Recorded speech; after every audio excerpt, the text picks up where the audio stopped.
মানে কথাটা হচ্ছে আমরা 10-এর তো এক্সাম চলতেছে, আমরা এক্সাম দিছি 1টা 6 মিনিটে, আমি এক্সাম হল থেকে বের হয়ে মাঠ দিয়ে হাইটা হাইটা আসতেছি। এরকম টাইমে একটা ফ্রেন্ড ওদিক থেকে, মানে ফাইটার জেট হবে, ওদিক থেকে আইসা ক্র্যাশ ল্যান্ড করছে একদম হায়দার আলী ভবন, যে ক্লাস প্রাইমারি 6, 7, 8-এর ইংলিশ ভার্সন, প্রাইমারি ভবনের উপরে ক্র্যাশ করছে। এখন এক সাইড ঠিক আছে, আর এক সাইড তো পুরা আগুনে হয়ে গেছে, কতগুলো স্টুডেন্ট মারা গেছে। এর মধ্যে আমি ভিতর থেকে শুনে আসছি এই পর্যন্ত 4000 বাচ্চা নাকি সে রিকশা দিক মিলিয়ে অনেক স্টুডেন্ট মারা গেছে।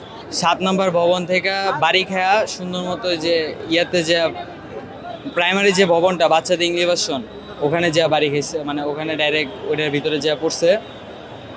পরে মাঝখান বরাবর গেছে, আমি জানতাম না, পরে অনেকে আসছিল তো শুনলাম যে 50-60 জনের মতো আনুমানিক মারা গেছে, আর অনেকের বডি মানে অর্ধেক হয়ে গেছিল।